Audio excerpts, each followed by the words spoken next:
You know, once in a while, there are messages that come up that I know are just going to be hard. Hard on you, hard on me. And this message today is going to be one of those. It's hard because of what Jesus is going to talk to us about. It affects almost everybody that's joining in today. And what he talks about is so personal, and what he talks about is so incredibly complicated. And what Jesus has to say about this thing that is so personal and complicated, it feels like what he says is just so out of step with everything we know and believe about this thing in culture. You know, I have often wished when I read through the Bible that I could hear the way Jesus taught a certain subject. I wish I could hear the inflection in his voice. I wish I could see the reaction of the people. This is one particular time I wish Jesus were just actually here to teach this subject. And the reason I wish he were here to teach it is because I could sit there with you and I could listen to Jesus as he taught this, and then next Sunday when I get up to teach you the next part of this account of Jesus' Sermon on the Mount, I could stand up and go, hey, how many of you were here to hear Jesus teach last week? And you'd raise your hands and I would go, man, aren't you glad Jesus isn't back, because Jesus is hard. And you'd go, yeah, bring on Jason or bring on Nathan. We'll even take you, old man. Jesus is hard.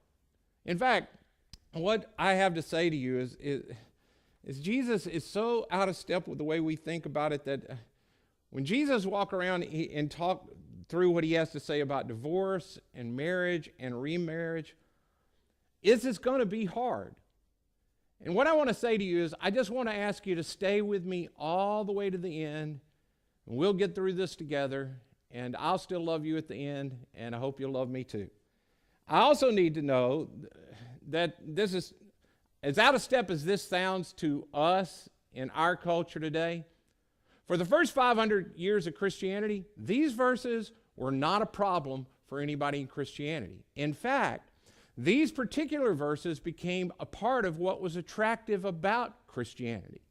I mean, for the first 500 years of Christianity, people who were Christians who followed Jesus, they took these verses so seriously that people who weren't Christians, they may not want to be a Christian, but men who had daughters, they hoped their daughter would marry a Christian, because women in their culture had no rights, they had no ability to own property, they had no rights, and men just sort of threw them away.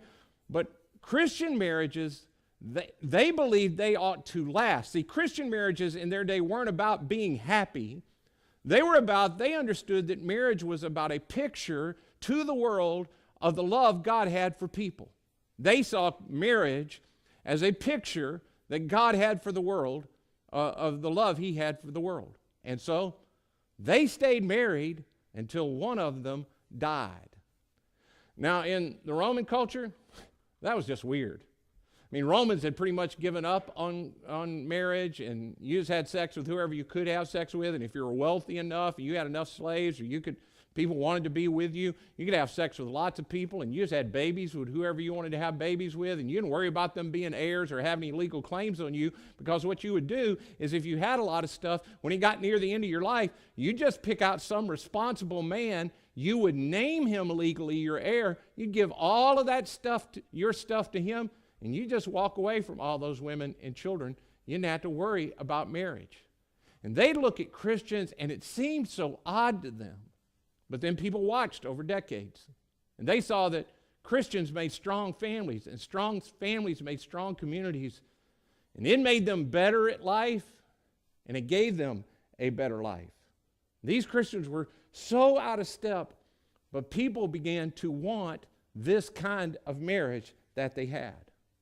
But then Christianity, it became the national religion, and the government began to force Christian values. And at that point, everybody began to look for loopholes. How can I get out of this marriage and still not have God be angry with me? And we as a culture, for a long, long time, we've been looking for loopholes.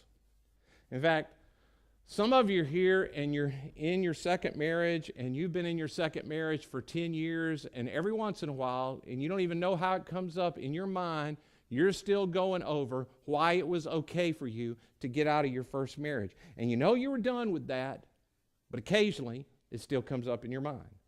Some of you are in your second or your third marriage, and even though the circumstances were clear and though everybody around you said, hey, this is a good thing, you need to get out of that, and even though it's all okay to everybody in your culture, there's something about those relationships you can't leave alone.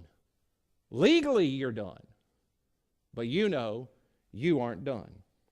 So Jesus, as we've seen in this Life Hack series, he just goes at these things that get right at the core of what we struggle with in life. And here today, he's going to go at this thing of marriage, divorce, and remarriage. And you know, sometimes when you hear Jesus teach, and this will be one of them, I think, for some of us, you hear Jesus say things, and it sounds like when you're standing there listening to him, or you're sitting listening to what Jesus has to say, it sounds like he's throwing stones at you to hurt you. But if you stand and listen long enough, and you endure the pain, there's most often a nugget that you really needed to hear. Jesus would say, if you have ears to hear, let you hear. And so what I'm hoping today is that you'll endure the pain of the next few minutes, and out of this, you'll hear something that you really need to hear, that'll make you better at life, and it'll give you a better life. But first, we have to really hear what Jesus has to say on this subject of marriage, divorce, and remarriage. And it isn't going to be easy. And it's not going to be easy because we're not going to understand it. It's not going to be easy because it seems to us to be so impractical.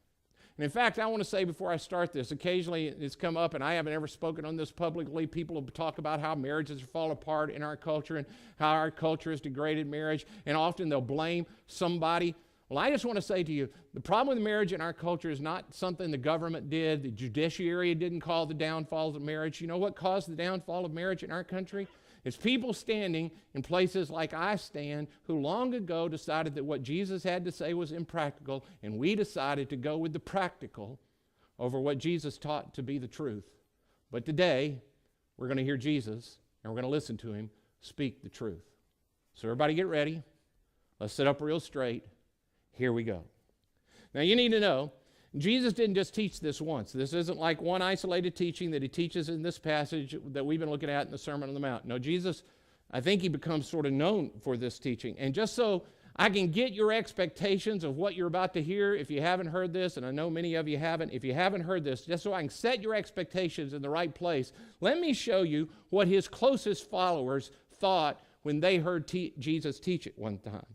The disciples, that's his closest followers, said to him, if that's a situation between a husband and wife, it's better not to marry. So if while I'm talking to you about what Jesus has to say, you think to yourself, well, if that's the way it is, wouldn't everybody just be better off not to get married?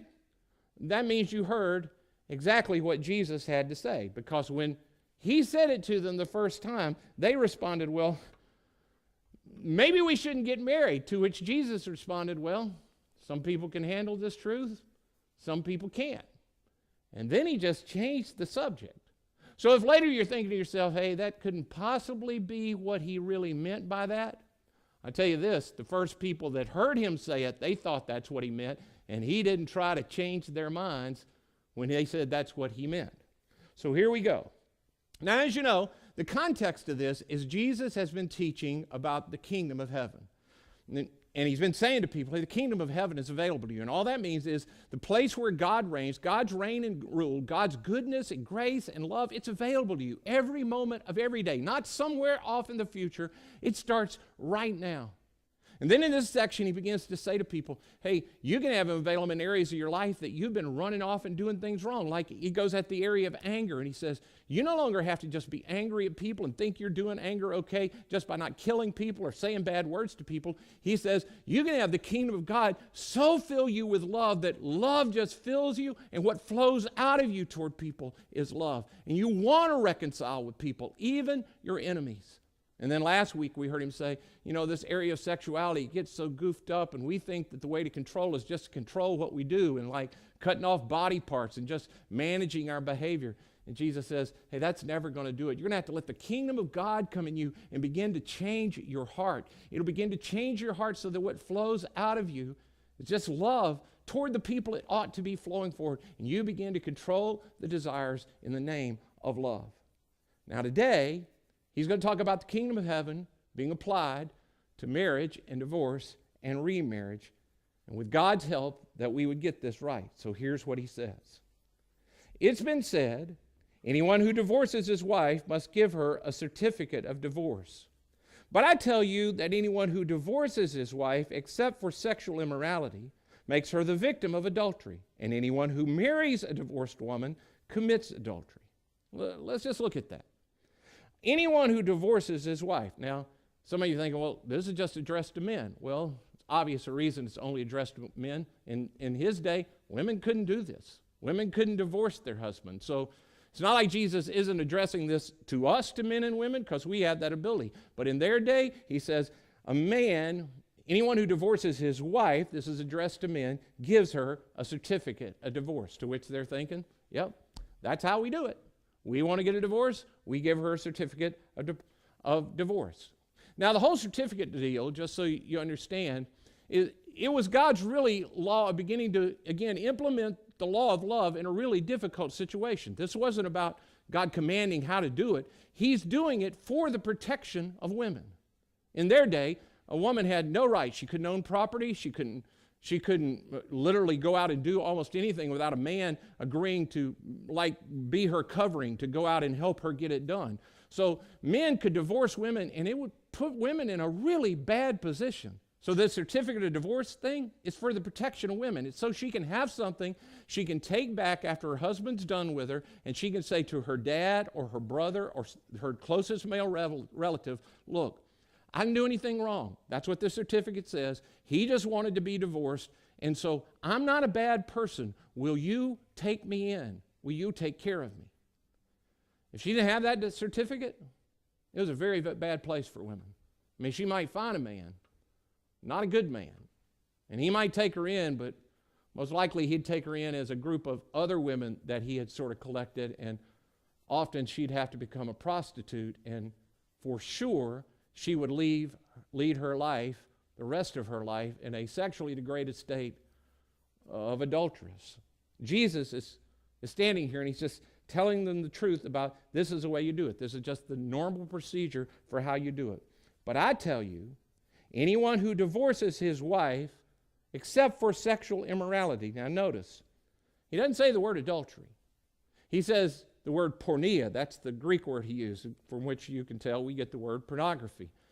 But he means just all kinds of sexual immorality. Anyone who divorces his wife for any reason other than porneia, sexual immorality, causes her to be the victim of adultery, and anyone who marries a divorced woman commits adultery. And again, Jesus is just speaking the truth to them. And that day, a woman who was turned out, she had a very difficult time. And she lived that way the rest of her life. Now, some of you might be thinking, well, that's an interesting little history lesson, and I get what Jesus is saying in their culture, but none of that applies to any of us. And those aren't even the questions we have. I mean, our questions are, how is me divorcing her making her an adulterer? And how does me marrying a woman who's divorced make me an adulterer? See, Jesus, I think maybe I'm not getting the word, or maybe you had a different word, or maybe it meant something different in your day, but the way we get it is adultery is something you do with a person who's married to somebody else. See, she's not married. So when we got married, everything we did was inside that marriage, and so that can't be adultery. Adultery is what you do with somebody outside of a marriage, so you probably just misspoke. What we're saying isn't adultery. But I think Jesus would say, no, maybe there's something about marriage that you don't understand. See, apparently Jesus becomes known for this kind of thing, and we can get some insight to what he's talking about by looking at other places he teaches this. And one of these places he winds up teaching this same kind of thing is a place where he's become, I think, well enough known for this particular teaching that these teachers of the law who like to trap him and try to embarrass him, they want to show that he's in conflict with Moses and what Moses had taught about the Jewish law. They want to put him in conflict publicly with that. They come and ask him a question to try embarrass him in front of people. Here's what it says. Some Pharisees came to him to test him.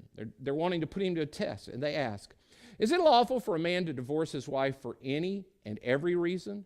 See, what we're asking Jesus is we want to know specifics. What can we do and God not be mad at us? How far can we go with this divorce thing and still get away with it? And they want him to comment on Moses, I think, because they've heard him say, hey, Moses did this certificate of divorce thing, but I say to you, they want him to publicly have to comment coming out against Moses, but instead of commenting on Moses, Jesus goes beyond Moses all the way to another part of the Bible. In fact, he goes past Moses to the very beginning, to the first man and woman. He says to them, haven't you read, which is a little bit of a shot at them because they're the teachers of the law. They know the law inside and out.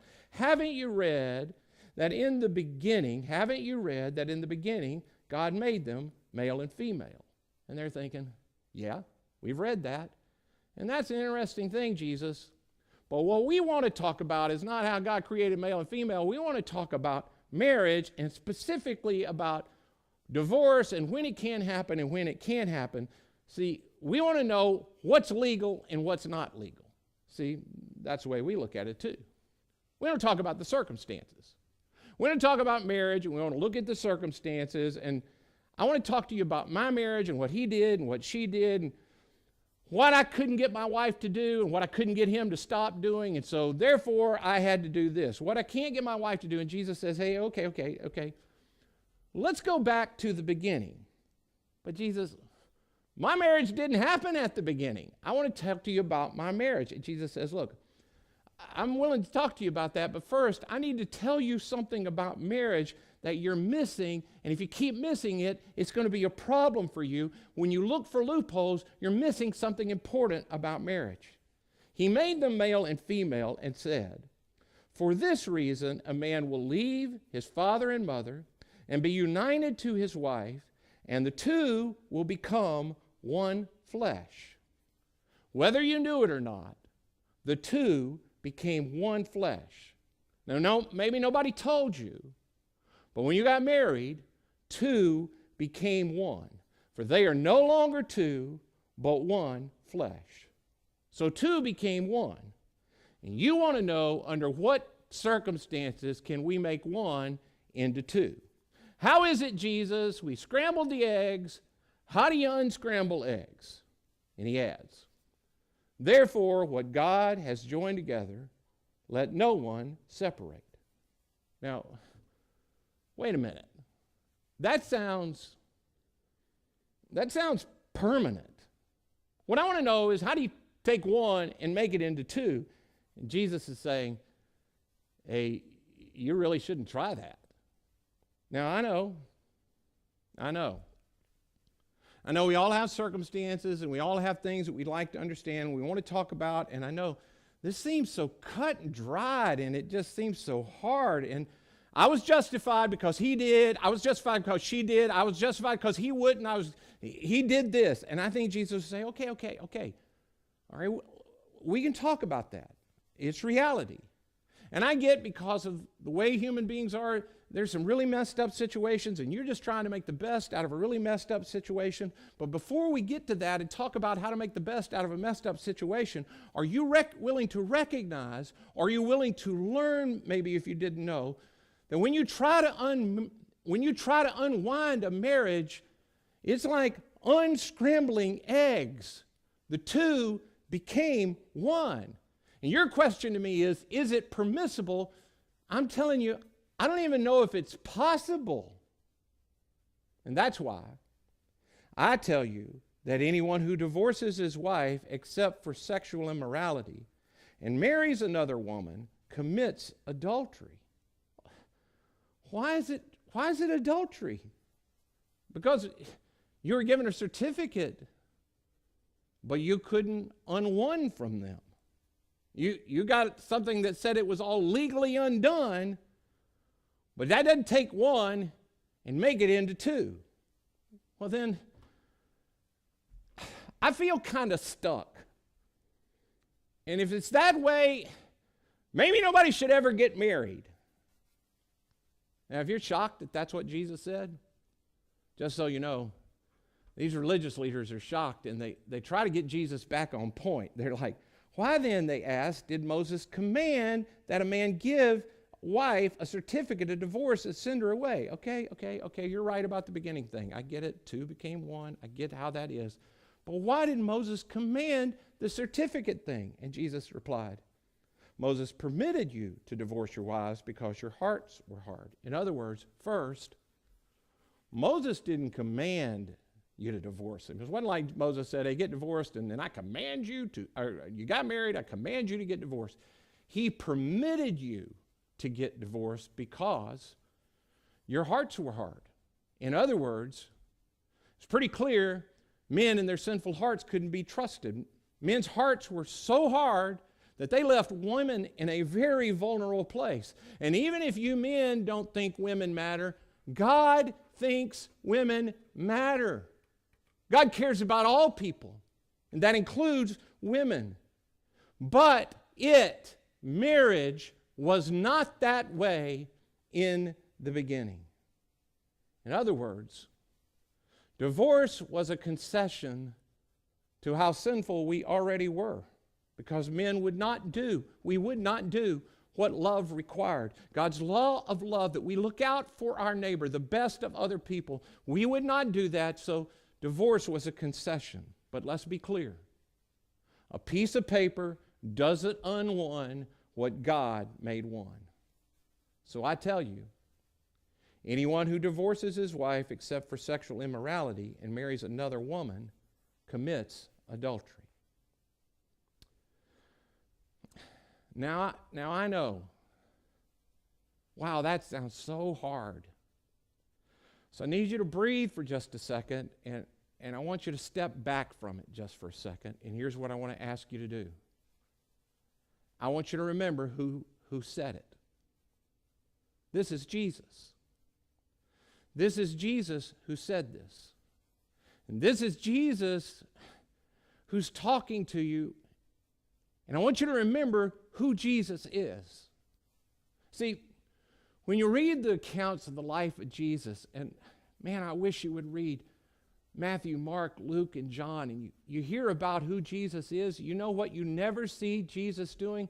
Jesus is never walking around going, dirty, rotten sinner, you're a little rotten sinner, and you're a rotten sinner, all you're horrible, and you're all condemned. That's not who Jesus is. In fact, once there's a woman caught in the act of adultery. She's caught in the act of adultery, and they bring her before him, and they're going to stone her. They want him to condemn her because he's so known for not condemning people. And he does this thing where he makes them all leave. It's real clever, and it's so clear. It points it back at them. And then he turns to her and says, where are those who condemn you? Does anybody condemn you? And she says, no one, Lord. He says, neither do I condemn you. But go and don't sin anymore. See, this is Jesus who's saying this thing that feels so hard. It makes you feel like you're condemned because you're divorced or you're remarried. This is Jesus who's saying this. This is Jesus who was called friend of sinners. This is Jesus who's going to give his life on the cross for sinners like me. This is Jesus who's going to rise from the dead to give hope to people like me and you. This is Jesus. Jesus, you may hear it as him condemning you, but Jesus is saying, look, I'm not condemning you. I'm not. I'm being truthful. Maybe no one explained marriage to you. I'm not mad at you. But you need to know this. Because if you don't know it, you can't go and sin no more. But you have to start with truth. Marriage results in oneness. The goal of marriage is not to become one. Marriage results in oneness. You have to start with that as being the truth. God takes two and he makes them one. And you have to come to the point where you understand that, if not for your sake, then for the sake of your kids, the sake of your grandkids. We have to start with that truth. Oneness is the result of marriage. Because of that, you cannot completely unone what God made one. And the truth is, those of you in your second marriage, you already knew that. Now, you might not have said it. You might not be willing to particularly say it out loud. But you've had this thought, I divorced her and I was so glad to be done with her. But she keeps coming back into my life. And I'm not even talking about kids. Things from my first marriage keep coming back in. It keeps coming back. You thought you were done, but you're not done. And if you're married to a person who was married before, you know this. And it frustrates you. It frustrates you that it keeps creeping back in, and that he sometimes winds up talking more about her, or he sometimes posts more about what happened before, or he sometimes talks to you about what happened before, and it's not about you. And Jesus, who loves you, who says, I know that's the way it feels, because you're trying to un-one two. And it's not about whether it's permissible or not. I'm not even sure it's possible. So people ask, is Jesus saying I'm in a perpetual state of adultery? No, that's not what he said. He said the marriage is the act of adultery. So should I get out of my second marriage? You wish. Honey, I got a verse and I was already sort of feeling that way. I got to get out of this marriage. No. That's not what Jesus is saying either. In fact, later, one of the followers of Jesus who writes a lot of the New Testament, a guy named Paul, he's writing about this very topic to people, and he says to them, whatever state you find yourself in, I recommend you stay in that state. The other question I get is, well, okay, I'm divorced, and I'm remarried, and I'm at Community Christian, and you just taught this. Where do I stand with Community Christian since I'm divorced and remarried? Well, you stand at Community Christian right where all the rest of us adulterers stand. See, because if you weren't here last week, or you forgot what Jesus taught, we went over last week, Jesus said to all of us, hey, if you've ever lusted after another person, you've already committed adultery. So you stand right where I stand, and 99% of all the other non-liars here stand. We stand in need of God's grace. That's why this is church for the rest of us. We don't condemn you because Jesus didn't condemn you, and we all need the same thing. And I would say to you, any church that does condemn you has not heard Jesus clearly. They might not be the church of Jesus because he doesn't condemn you. Neither do we, because we all need his grace. So, what do I do with this? I mean, how do I handle this? Now, this is from me. This is not from the Sermon on the Mount. This comes right from me. With my experience of doing this and my experience of watching people and my knowing the rest of the Bible, this is what I would say. If you came to me, if you called me after this, and you said, hey, can we sit down? And we're sitting in my office, or we're sitting at Waffle House over a cup of coffee. You said, so what do I do about this? I'm divorced, I'm remarried, and I love my second marriage. And if I'm supposed to feel guilty about it, I don't feel guilty. What do I do? First, you need to start where Christ followers always start. You need to start by admitting Jesus is right. You need to say to Jesus, Jesus, I believe you're right. It's uncomfortable for me. And boy, when I say that you're right, it makes me feel bad and it makes me look bad.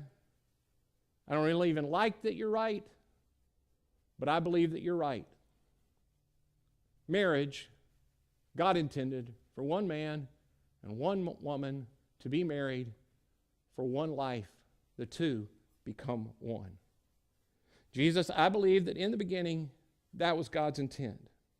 And even though I can't do that, even though my eggs are already scrambled, even though I can't go back and undo it, I'm not going to deny that what you said is the absolute truth. And I won't dodge it because it makes me look bad. I won't try to make excuses about anything. There were reasons for things. I know it makes me look bad, but I believe you are right. And I accept that no matter how it makes me look or how it makes me feel. That's the beginning. You know how I know that's the beginning of what's next? Because that's always the beginning with God. It always begins. In fact, that's how Jesus began this whole Sermon on the Mount. It's by saying, hey, here's the good news. God is for you, and he will be with you in every moment. But it begins by you repenting. And repenting just means I change my mind. I believe God is right. It doesn't matter whether I want to overcome an addiction or I want to come to God. It starts with me saying, God, I give you my will and my control. You've been right about my life all along. And I didn't just make mistakes. I'm a sinner in need of a Savior. And you're right. And I want what you have. I want it to apply to me. I want to follow your truth with my life. That's the starting point for everything. Now, some of you, you can say, well, I didn't know any better because everybody in your family before you, this has been the path they've taken. You didn't know that this was the thing.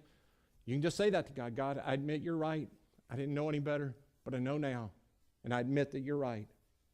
But some of us, you aren't in that place.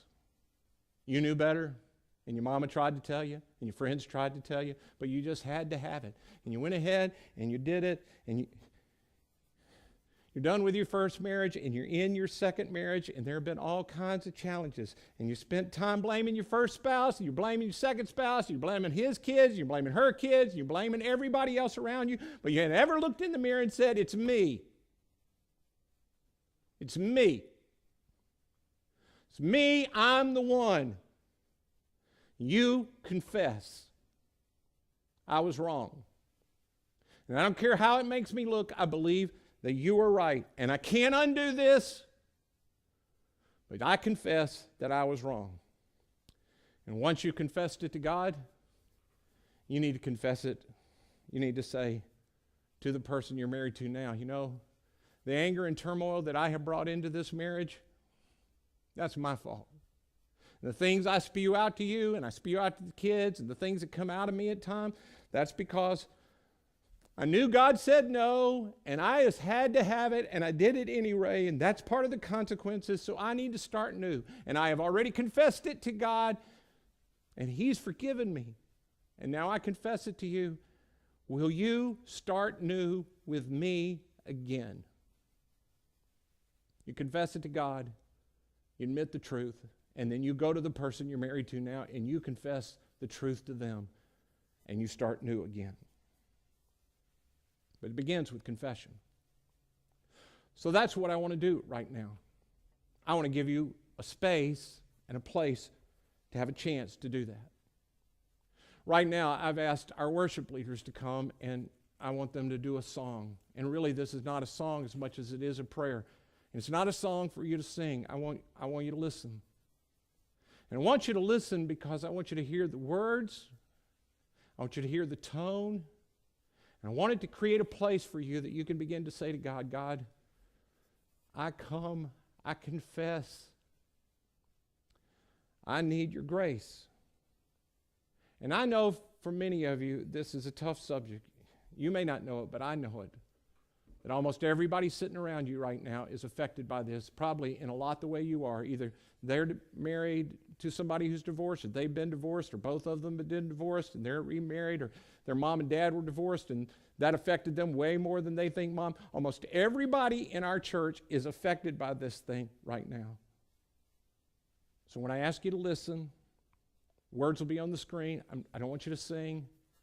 I want you to read the words and consider at some point in the middle of this, bowing your head and saying these words to God. Lord, I come to you. I confess you are right. I need you. This will be 2 or 3 minutes. It's time for you to confess and to pray if it's you. And then I'm going to come back and we're going to do one more thing.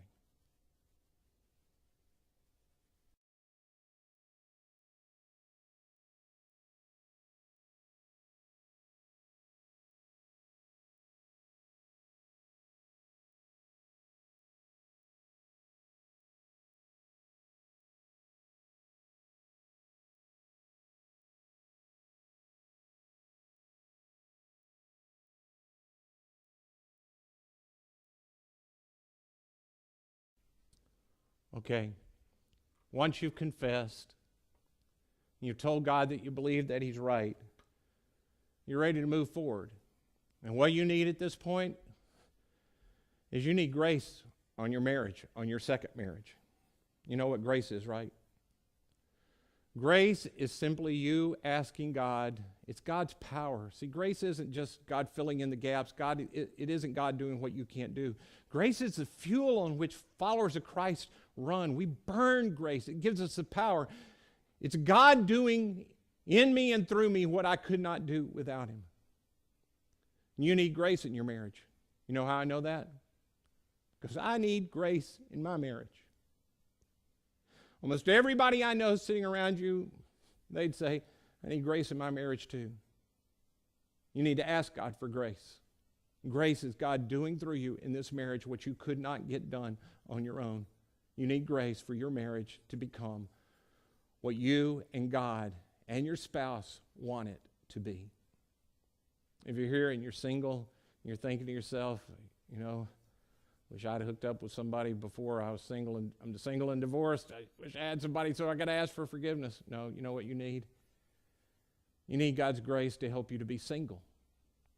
Because until you can get to the point that you're single, and I mean really single, where everything in that second marriage is dealt with and you really are disconnected, you need to be single, or you're going to be dragging a third person in this relationship. And I'm telling you, it'll feel like adultery. Because that's what Jesus says it is. So you need grace for God to help you do what you can't do. So here's how I want to end. I want to end by praying for marriages. I want to pray for you, your marriage. If you're first marriage, I want to pray for that. I really want to pray for second marriage. I want to pray for those of you who are divorced. I want to pray for you and ask for God's grace to be in your marriage. And before I do that, I just want to remind you of one thing. This is a community of grace. You are loved and accepted here. This is the truth of Jesus, and we follow it. But we don't condemn you because He doesn't condemn you. Now let me pray for you. Father in heaven, thank you for your love and for the ability that we have to ask for your grace, your power to be applied to the things in our lives. So I now pray for marriages. I pray for the marriages in this church. I pray for people who are in their first marriage, for people who are just starting out, for people like me who have been at it a long time.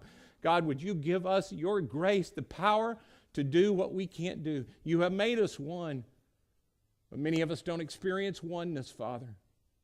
Help us to experience oneness in the way that you see it, in the way that we truly are. I pray for second marriages, third marriages. I pray for people who are divorced. They've been divorced and now they're remarried. I pray for the hard work that they have to do. I pray that confession will take place, not just to you, but the confession between spouses will begin to take place, and healing will begin to take place, and that you'll begin to put grace in their marriages.